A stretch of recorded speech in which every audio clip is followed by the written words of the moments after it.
Halo semuanya, ibu-ibu atau mungkin juga bapak-bapak ya yang diajak untuk mendengarkan sharing atau penjelasan pada hari ini.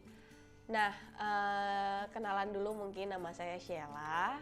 Saya yang hari ini akan bersama-sama menemani bapak ibu semua untuk belajar, untuk mengenal, untuk memulai perjalanan baru proses belajar bersama anak di rumah atau yang biasa dikenal dengan homeschooling.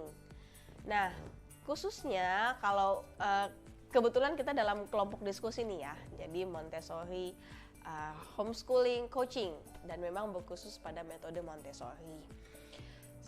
Saya sharing sebentar jadwal kita dulu. Jadi pada hari ini saya akan menjelaskan penjelasan di minggu pertama, yaitu mengenai filosofi dasar.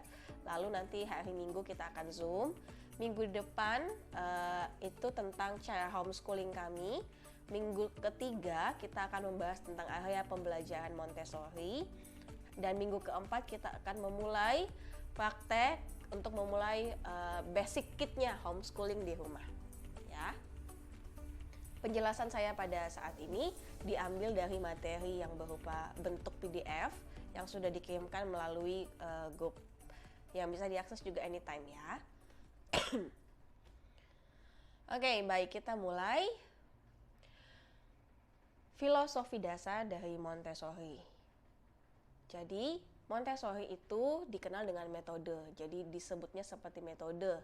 Tetapi kalau mungkin beliau atau Dr. Maria Montessori saat ini masih hidup dan ditanyain apakah ini adalah metode yang dia ciptakan, nah beliau itu orangnya humble, rendah hati. Jadi dia itu suka bilang bahwa tidak, kalau ditanyain, saya tidak menemukan atau menciptakan suatu metode.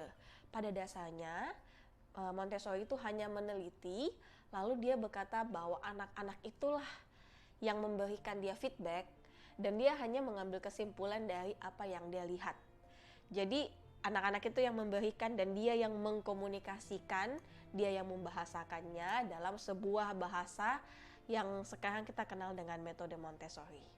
Montessori sendiri itu adalah nama belakangnya. Jadi kalau di Indonesia seperti marga, seperti farm, dari nama keluarga dari seorang dokter Maria Montessori. Dan Dr. Maria Montessori ini adalah dokter wanita yang pertama di Italia. Sekarang itu jadinya cukup banyak ya yang mengenal Montessori dan rasanya seperti tren, seperti sesuatu yang hits banget gitu. Dimana-mana kayaknya kalau jualan mainan, pakai embel-embel Montessori jadinya mahal, atau alat-alat edukasi semua juga ditambahi bumbu-bumbu mainan atau kata Montessori.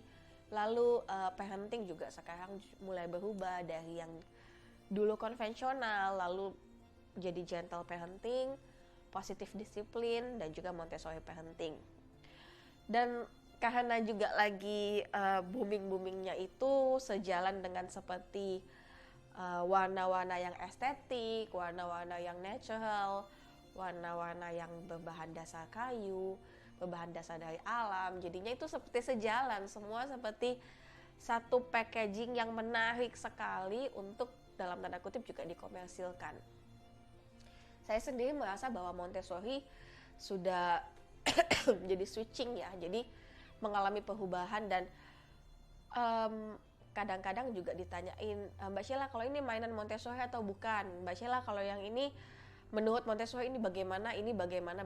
Jadi ada seperti kotak khusus mengkategorikan yang ini Montessori atau tidak. Tapi ketika sesuatu yang sudah benar-benar masuk di situ jadinya kayak mahal, jadinya kayak eksklusif.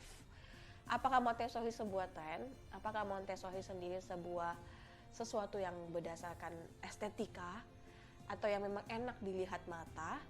Ataukah itu sesuatu yang gentle, yang lembut di dalam keluarga? Apakah itu yang Montessori?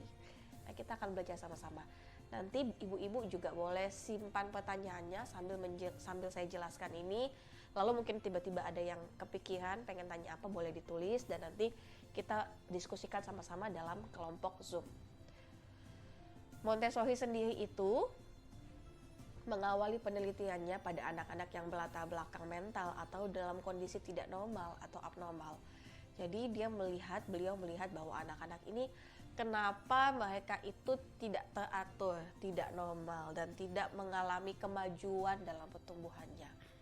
Lalu akhirnya Montessori yang beliau dulunya sekolah teknik, lalu dia masuk sekolah dokter, dan akhirnya memutuskan untuk meneliti anak, karena dia juga semoga saya tidak salah ya, dia magangnya itu di klinik anak ini. Jadi beliau melihat anaknya itu seorang anak itu dengan kegiatan yang berulang, melakukan satu kegiatan yang berulang. Lalu jam-jam tertentu anak tersebut itu melakukan suatu kegiatan yang kayaknya tidak ada gunanya, tetapi kok anak itu melakukan itu, dan untuk apa anak itu melakukan itu. Seperti cerita kejadiannya, seorang anak yang cukup besar usianya, sekitar 6 tahun tapi mempunyai latar belakang mental, dan dia itu mengambil lembar-lembar roti atau sisa makanan yang jatuh di lantai lalu dipegang-pegang, dielus-elus di tangannya, dan setelah itu anaknya itu merasa menjadi lebih tenang. Nah, hal itulah yang melatar belakangi Montessori untuk melakukan penelitian lebih lagi mengenai apa yang dia sedang kerjakan. Dan itu berujung pada kecintaannya kepada anak, dan dengan berbekal juga ilmunya sebagai seorang dokter, beliau juga mengkombinasikannya dan mengaplikasikannya dalam bentuk sistem pendidikan. Dimulai di Italia, sekolah pertama Montessori itu Casa dei Bambini atau rumah anak-anak.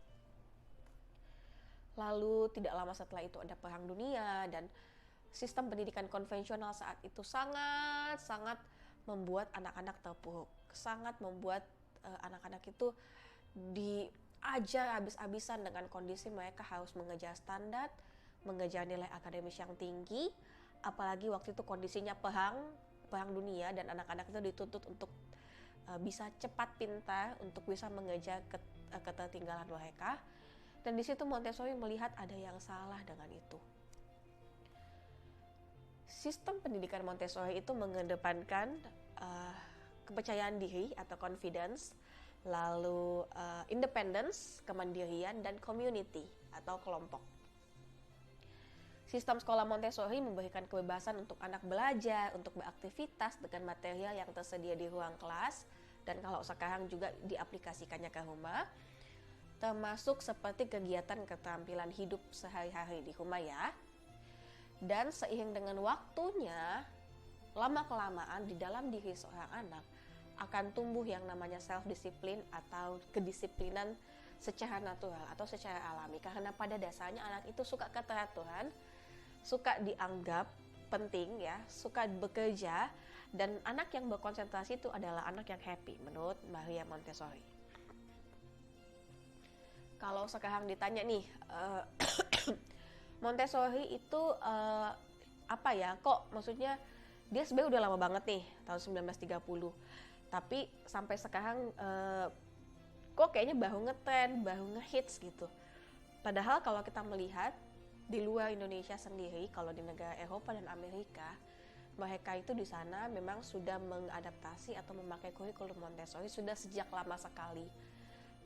Kita bisa sebutkan banyak sekali orang-orang yang terkenal, ilmuwan-ilmuwan, para saintis, para visioner, itu mereka sekolahnya Montessori waktu TK, SD. Dan bahkan mereka-mereka yang kayaknya agak nyeleneh-nyeleneh ya, mempunyai pemikiran-pemikiran di luar atau out of the box, itu biasanya kalau dilihat-lihat, termasuk salah satunya juga founder dari Facebook, Google, Amazon,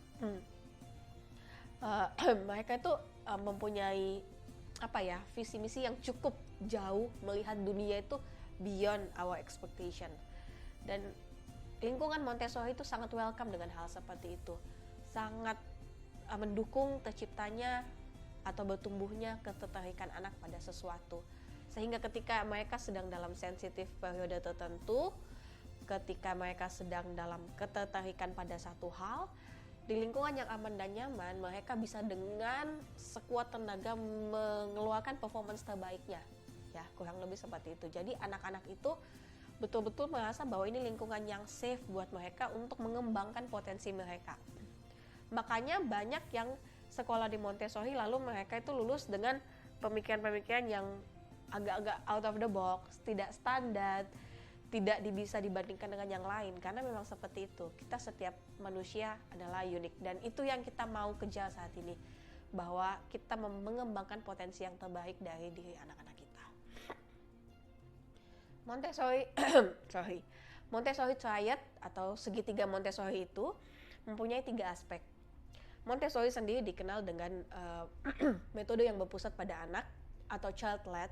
Di Indonesia sudah cukup banyak juga metode pembelajaran seperti ini. Kita sebut saja Waldorf atau Reggio Emilia. Itu mereka juga child-led atau berfokus pada anak. Jadi anak sebagai pusat atau anak sebagai kurikulumnya. Lalu di Montessori juga ada environment atau lingkungan yang mendukung, dan teacher atau directress atau pendamping dan guru yang juga siap. Kalau kita ngomongin ini adalah Montessori di rumah, jadi teacher atau directress juga adalah dewasa yang mendampingi anak, termasuk mungkin mbak, suster atau neni, babysitter, atau mungkin nenek yang sama-sama dengan anaknya ketika kita bekerja, atau mungkin kakek, atau siapalah, pokoknya dewasa yang di sekitar anak yang mendampingi anak tersebut.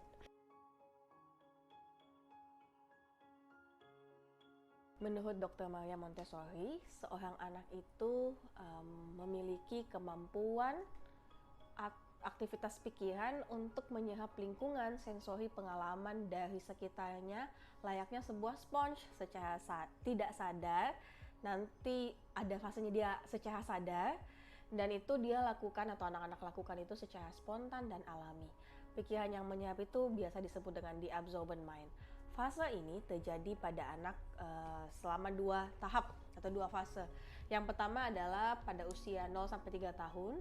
Ketika pada fase ini seorang anak bayi pertama kali lahir ke dunia, itu betul-betul semua yang dia dengar, semua yang dia lihat, semua yang dia pegang itu akan masuk di dalam otaknya, akan masuk di dalam saraf-sarafnya, akan tersimpan di dalam memorinya, dan itu akan menjadi secara tidak sadar adalah pikiran bawah sadarnya anak-anak, ya. Lalu di unconscious mind ini 0-3 tahun, dilanjutkan di fase selanjutnya 3-6 tahun atau the conscious mind, ketika anak-anak itu secara sadar sudah melakukan suatu aktivitas tertentu. Jadi kalau ibu-ibu punya ada anak usia 3 tahun, mereka tuh sudah mulai planning, hari ini saya bangun, saya sudah mau main Lego, saya sudah mau main mobil, saya sudah mau makan roti coklat gitu ya misalnya. Dan di usia 3-6 tahun ini mereka bergerak dengan visi tertentu berdasarkan semua stimulasi yang mereka terima dari 0-3 tahun. Itulah sebabnya ketika ibu-ibu atau satu keluarga baru lahiran ya, teman-teman saya suka bilang ketika 0-3 tahun pertama, 3 tahun pertama seorang anak, sangat penting sekali kita menciptakan lingkungan yang bukan harusnya baik-baik banget, tetapi lingkungan yang aman, lingkungan yang penuh kasih kepada anak. Karena itu yang menjadi dasar yang membentuk kepribadian mereka sampai mereka dewasa, sampai mereka universitas. Dan itu yang akan menjadi dasar mereka juga untuk berpikir, yang akan dasar menentukan kita nanti menghadapi anak remaja seperti apa. Itu base-nya, dasarnya dari 0-3 tahun. Jadi kalau ibu-ibu ada yang anaknya juga masih di bawah itu, please make sure atau berusahalah kita menciptakan lingkungan yang siap, sehingga kita nggak terlalu susah nanti kita ngejarnya atau mempersiapkannya ketika anaknya udah dewasa. Sudah cukup telat, tetapi bukan berarti tidak mungkin untuk kita memperbaikinya. Lalu di Montessori juga dikenal dengan sensitive periode. Montessori juga percaya bahwa anak itu mempunyai saat-saat tertentu di mana ketika mereka lagi peka terhadap sesuatu, suka terhadap sesuatu, itu kelihatan.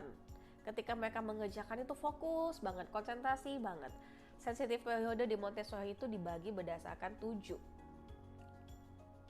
ya, 7 atau 8 kayaknya.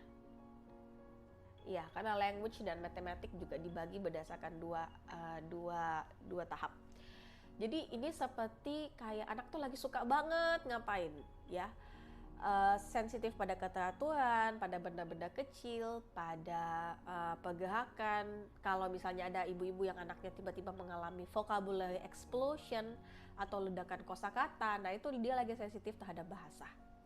Fase ini bisa berlangsung double, tetapi tidak akan terulang ketika sesudah 6 tahun. Jadi akan berlangsung dari 0 sampai 6 tahun, tapi tidak akan berulang setelah itu. Jadi tidak akan ada momennya ketika anak itu mengulang sensitif terhadap bahasa di usia sesudah 6 tahun. Makanya kadang-kadang orang tua itu ketika anak lagi suka banget, itu kayak ayo cepet-cepet kita gercep bikinin aktivitas, ambilin buku, atau kita sendiri baca edukasi diri. Anak tuh lagi suka apa langsung kita kejar, karena inilah momennya mereka tuh bisa menyerap semua, dan inilah momennya mereka tuh benar-benar kayak buff gitu, kayak meroket, kemampuan mereka meroket, dan itu tidak bisa dihalangin, itu tidak bisa dicegah, karena memang sejatinya anak seperti itu.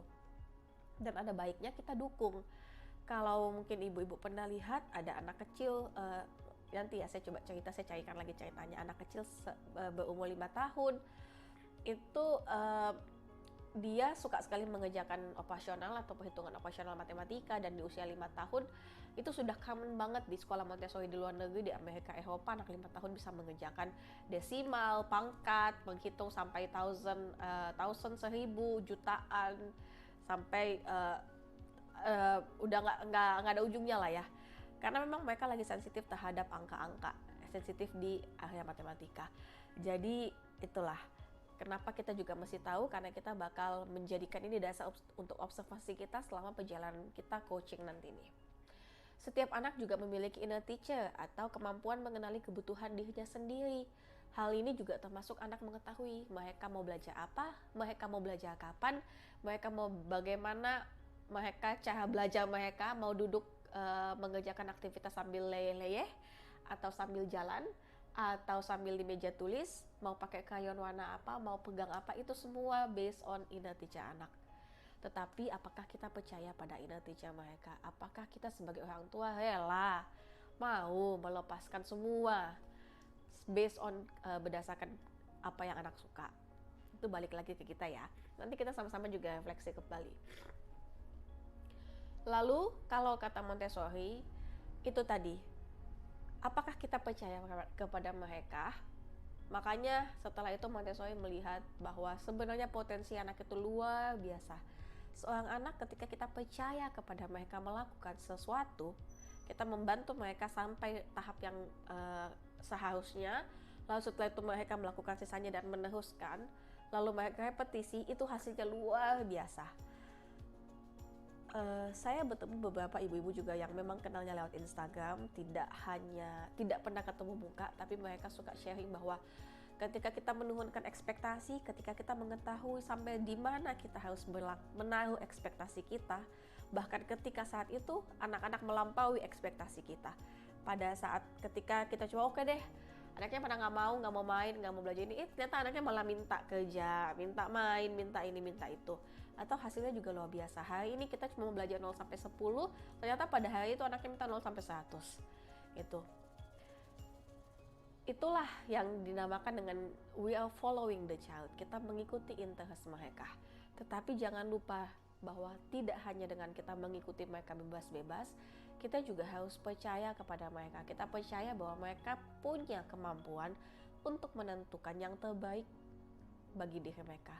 Mereka punya kemampuan untuk mengetahui kebutuhan mereka saat ini apa. Tidak hanya pada saat belajar, juga pada saat mereka makan, pada saat mereka berpakaian, pada saat mereka membawa diri mereka. Lalu setelah itu kita harus respect the child. Ketika mereka sudah memilih pilihan itu yang mana, kita jangan jatuh-jatuhin, jangan jadi orang tua yang tidak menghormati pilihannya, karena kan pada awalnya kita memberikan pilihan. Lalu ketika anaknya pilih bajunya warna kuning dan tiba-tiba baju kuningnya tuh rok pendek gitu, hari ini kita ngeluh, kok kamu pakainya hari ini rok pendek nak, misalnya kan, kok hari ini pakai sepatunya nggak sama kanan sama kiri gitu. Itu kita tidak melakukan yang namanya respect the child, kita tidak menghormati pilihan mereka. Padahal dalam Montessori kata respect atau menghormati itu sangat-sangat juga dijunjung tinggi, sangat-sangat menjadi benang merah atau nilai dari Montessori sendiri. Selain itu juga ada namanya freedom limitation, itu tadi ya, bahwa kebebasan yang berbatas. Batas-batasnya kita yang tentukan, pilihan kebebasannya anak yang tentukan. Nanti sambil berjalannya kita diskusi, kita sambil melihat atau mendengarkan banyak kasus, banyak contoh-contoh, dan saya percaya ibu-ibu di rumah juga bisa punya kasus-kasus yang relate banget nih dengan ini. Nah, anak sendiri itu dijelaskan bahwa memiliki koneksi atau memiliki anak usia dini itu memiliki kemampuan untuk melakukan sesuatu dengan sangat optimal ketika mereka melakukannya dengan mengaktifkan seluruh inderanya. Perkembangan otak bagi anak usia dini atau bayi itu terbentuk di masa-masa keemasannya di usia 0 sampai 5 tahun, dan perkembangan otak yang paling pesat, paling cepat berkembang itu adalah otak besar yang saat ini mereka punya dan bisa berkembang dengan optimal. Ya, otak besarnya ini yang menghubungkan semua proses pengalaman yang terjadi pada anak. Contohnya seperti frontal lobe, ketika anak itu berpikir, merencanakan, mengkonstruksi satu ide, itu di otak besar. Ya. Nanti kita belajar juga bahwa ternyata otak kecil atau proses mengendalikan emosi atau mengelola emosi itu belum berkembang di usianya saat ini, yang akan kita pelajari 3-6 tahun ini. Oleh karena itu, makanya kadang-kadang kita tidak bisa memaksa anak terlalu untuk menerima atau betul-betul mengendalikan emosi, karena memang pada dasarnya secara biologis mereka belum mampu sampai di sana. Mereka belum otaknya belum berkembang ke sana. Yang kita lakukan adalah mengenalkan. Kita nggak bisa paksain bahwa mereka harus bisa, karena memang mereka belum bisa, belum selayaknya bisa. Lalu juga dalam Montessori juga kita dukung yang namanya pembentukan sensori dengan ini ya, dengan sepenuhnya, karena dalam Montessori semua aktivitas itu diharapkan dan memang sebaiknya begitu, karena anak itu menerima dengan sangat baik ketika mereka mengaktifkan semua inderanya yang disebut dengan hands-on activity atau menggunakan tangan. Jadi semua yang dilakukan dengan tangan akan tersimpan dengan baik di otak. Saya aja ini lagi ngobrol sekarang ini sambil pegang-pegang pulpen, sambil bergerak, itu adalah perintah dari otak. Perintah dari otak atau stimulasi dari otak yang membuat saya menjadi lebih nyaman, membuat saya merasa menjadi lebih percaya diri. Lalu menurut Jen Ayers PhD atau psikolog ya, itu ada 7 indera. 7 indera inilah yang sangat diharapkan kita aktifkan ketika kita melakukan satu kegiatan pada anak usia dini, yaitu indera penglihatan, indera peraba, indera otot atau proprioseptif, lalu pendengaran, perasa dan pengecap, pembauan, dan juga keseimbangan atau vestibular. Bermain ayunan itu adalah vestibular, meluncur itu adalah vestibular, merangkak itu adalah vestibular karena keseimbangan. Menulis, menekan pensil itu adalah proprioseptif. Dan banyak sekali sekarang yang lagi anak-anaknya tuh, ya nggak tahu ya, mungkin beberapa kali juga saya ketemu dan lagi sharing bahwa mereka sedang mengikuti sedang mengikuti terapi sensori integrasi. Ini yang lagi dibahas. 7 indera inilah yang lagi sedang diasah ketika seorang anak itu melakukan atau mengikuti terapi sensori integrasi. Termasuk misalnya anaknya itu waktu kecil itu skip merangkak, tidak melakukan merangkak atau tidak melewati fase merangkak, atau kok anaknya tidak suka main ayunan, atau anaknya berjalan masih tidak lurus, atau anaknya tidak suka tekstur-tekstur yang becek atau lembek. Nah, itu semua adalah sensori yang harus dituntaskan atau fase yang harus dituntaskan di usia 0 sampai 6 tahun. Oleh karena itu diharapkan kembali lagi aktivitas-aktivitas kita semakin multisensori semakin baik. Apa saja acuan tumbuh kembang kita untuk sekarang ini yang bisa ibu-ibu jadikan referensi? Saya masukkan filenya di Google Drive. Itu di Indonesia sekarang masih menggunakan kurikulum 2013 untuk sekolah nasional, sekolah umum itu mengacu pada kurikulum 2013 pendidikan anak usia dini. Standar tingkat pencapaian perkembangan anak. Lalu juga dari WHO itu menuju ke CDC Growth Milestone, itu juga saya masukkan di Google Drive. Serta khusus untuk web homeschooling Indonesia itu dari humainspirasi.com. Nanti ibu-ibu boleh print, boleh checklist, boleh tulis yang mana akan distimulasi, yang mana udah melampaui ekspektasi. Lalu kalau Ikatan Dokter Anak Indonesia itu menggunakan apps Primaku, itu bisa ibu-ibu boleh cek secara berkala milestone dari anak bayi sampai sekarang, juga tentang anak. Juga ada Child's Play, kalau ibu-ibu suka cari aktivitas. Saya suka baca si Child's Play ini karena komik-komiknya lucu sih, ibunya lucu sih. Nah, belajar di rumah itu adalah membersamai anak secara utuh. Tidak hanya kita memberi makan mereka, menumbuhkan badannya, membuat mereka tinggi dan besar, tetapi anak juga adalah seorang manusia yang utuh, yang mempunyai iman, yang mempunyai ilmu atau akal budi. Oleh karena itu, ketika kita menyajikan makanan yang bergizi, hendaknya kita juga menyajikan suatu lingkungan yang penuh stimulasi bagi ilmu atau kognitif mereka, sehingga mereka juga tumbuh menjadi pribadi yang kritis, pribadi yang mengerti tentang mengapa mereka harus melakukan atau satu ide, mengonstruksi pikirannya, kemampuan untuk memecahkan masalah, kemampuan untuk berpikir kreatif, ya. Jadi ilmu atau kognitif, lalu tubuhnya, dan diikuti dengan kecerdasan sosial emosionalnya, dan juga iman atau kita sebagai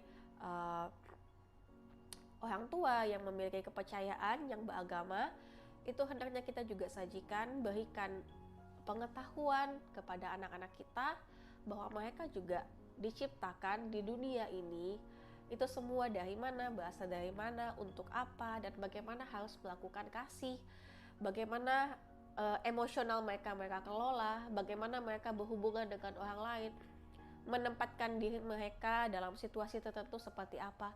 Itu termasuk dalam kecerdasan sosial emosional. Jadi seorang anak itu tidak hanya kita kasih makan yang bergizi-bergizi, kita juga sajikan ilmu dan menumbuhkan iman mereka. Dan ternyata kecerdasan itu banyak sekali. Jadi ibu-ibu tidak perlu khawatir.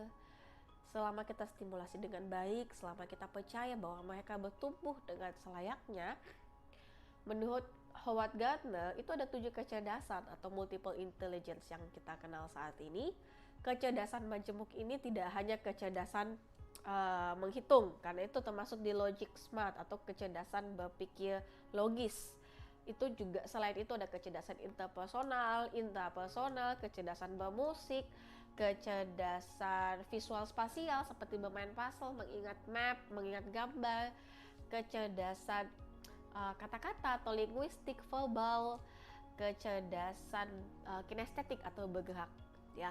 Kalau ibu-ibu sukanya bilang yang mana duluan nih, jalan duluan atau ngomong duluan, giginya tumbuh duluan atau bisa menghantak duluan, ya kan, seperti itu.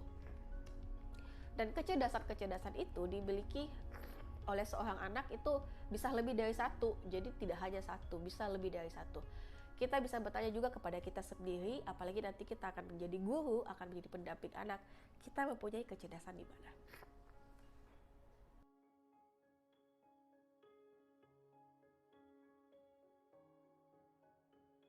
Karena kita yang akan kita bahas khususnya adalah homeschooling atau belajar di rumah, jadi kita melihat sedikit di Indonesia itu homeschooling seperti apa, ya. Homeschooling atau belajar di rumah itu sudah menjadi salah satu sistem pendidikan yang legal.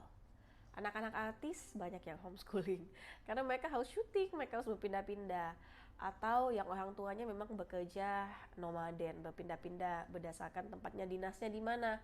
Biasanya itu mereka homeschooling. Didatangkan guru ke rumah itu termasuk homeschooling, ya. Jadi tidak bergabung bersama di satu lembaga di sekolah secara formal.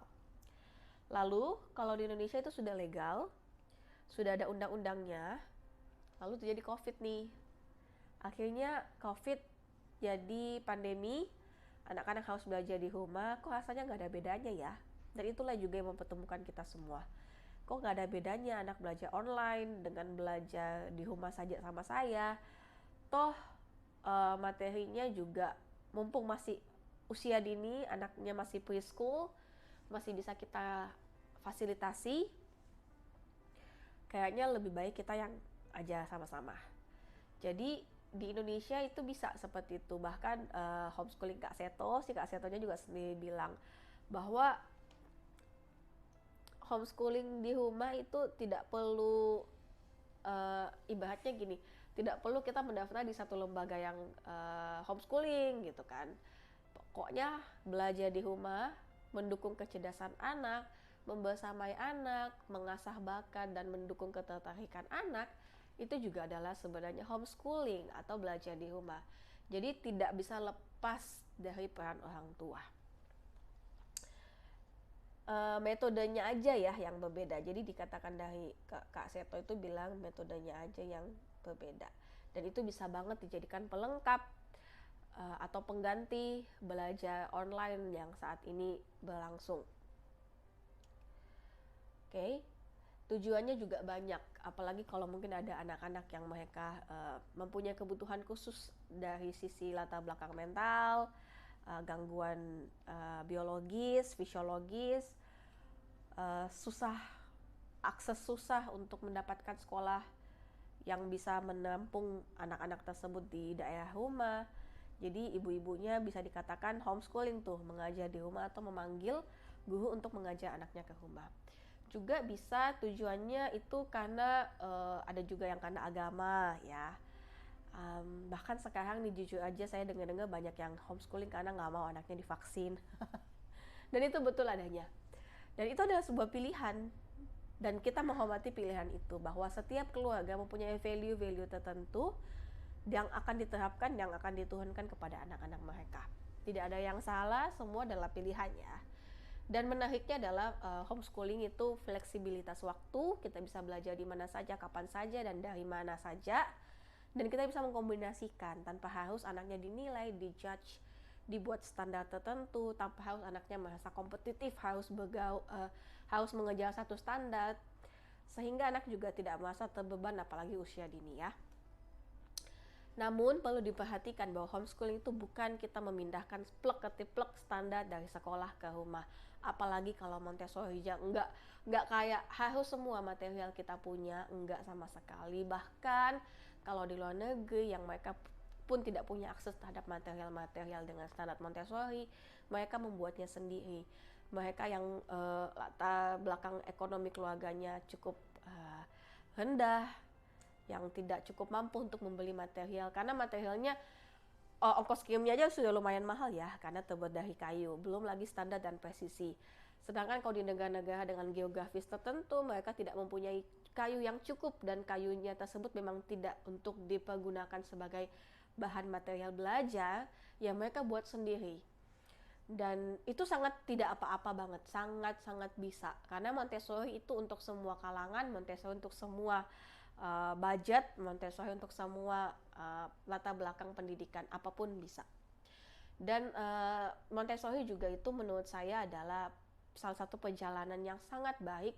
Homeschooling itu adalah salah satu perjalanan yang sangat baik bagi kita untuk lebih mengenal ketertarikan anak.